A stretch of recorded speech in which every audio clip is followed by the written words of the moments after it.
Halo, selamat datang kembali di Revisit Physics bersama saya Anas Imron. Dalam video kali ini kita akan membahas tentang gerak proyektil. Apa itu gerak proyektil? Kita misalkan melemparkan suatu bola dengan sudut tertentu terhadap bidang datar, terhadap horizontal, maka lintasan yang dilalui oleh bola tersebut kira-kira akan berbentuk seperti ini.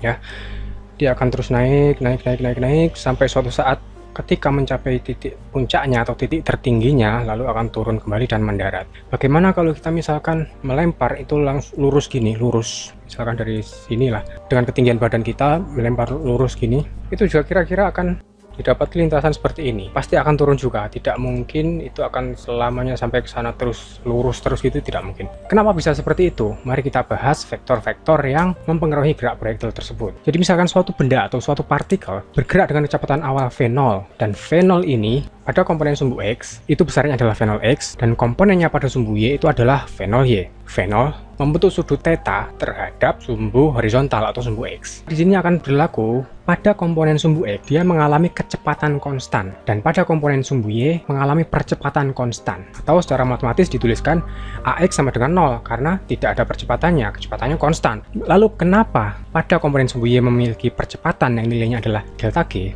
Kita tahu bahwa bumi ini senantiasa menarik benda-benda untuk jatuh ke bawah dengan suatu percepatan, kita anggap di sini konstan, yaitu sebesar G. Ini disebut sebagai percepatan gravitasi. Nah, karena di sini VY itu arahnya ke atas, sehingga VY mengalami perlambatan sebesar G, atau VY mengalami percepatan yang konstan sebesar minus G. Dua macam komponen kecepatan inilah yang menyebabkan gerak proyektil memiliki lintasan yang sedemikian rupa itu tadi. Dan kalau kita jabarkan komponen-komponen ini lebih lanjut, misalkan v0x. v0x kita tuliskan sebagai v0 kali cosinus theta, karena cosinus theta itu kan ini dibagi ini.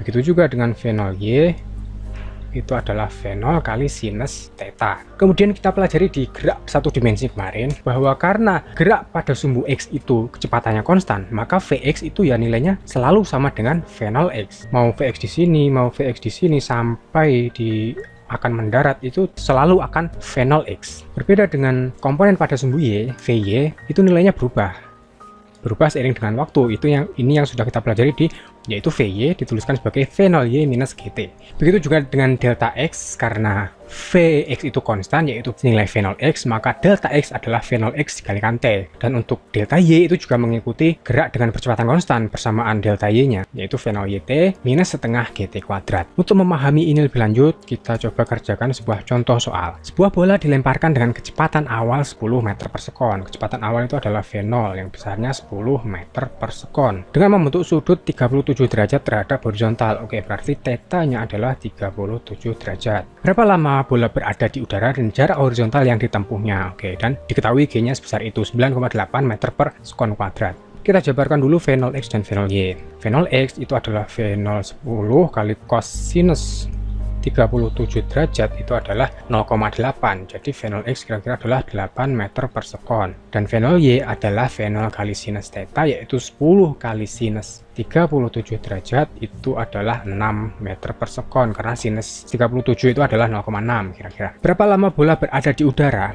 Ini kita bisa cari dari melihat lintasan atau proyektilnya itu tadi. Lintasan dari gerak proyektil itu kan dari awalnya ini X sama dengan 0, Y sama dengan 0, sampai suatu saat mendarat lagi, artinya Y sama dengan 0. Berapa X di sini? X di sini kita belum tahu, karena untuk mencari X ini kita butuh T. T kita cari dari delta Y, karena kita tahu bahwa Y0 sama dengan 0, dan ketika mendarat atau akhir gerakannya Y-nya juga sama dengan 0, maka dari situ kita tahu bahwa delta Y sama dengan 0. Kemudian kita jabarkan, maka v0y kali T min setengah gt kuadrat itu sama dengan 0, atau setengah gt kuadrat sama dengan v0y kali T. Atau kita bisa susun ulang menjadi T sama dengan 2 v0y per G.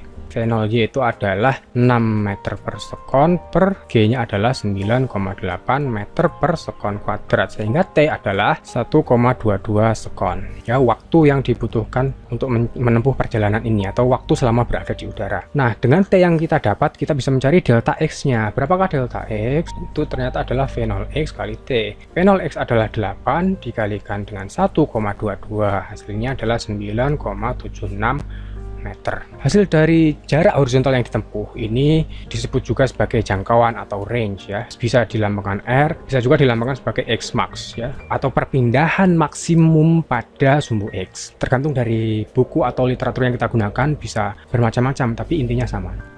Selanjutnya kita masuk kepada persamaan umum dari gerak proyektil ini. Persamaan umumnya adalah persamaan yang menghubungkan antara perpindahan atau perubahan posisi pada sumbu Y terhadap perubahan posisi pada sumbu X.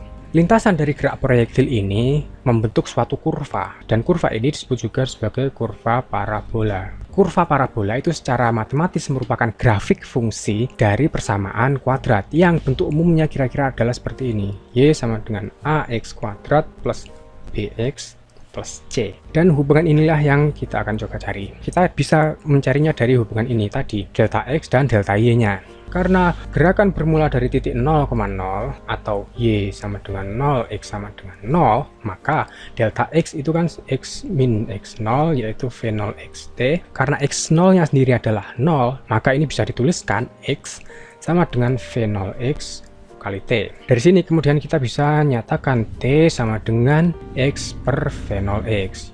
Lalu dari T ini kita substitusikan ke perpindahan pada delta Y atau perpindahan pada sumbu Y. Ini pun sama karena delta Y itu kan adalah Y min Y0 dan Y0 adalah 0, maka ini sama dengan Y.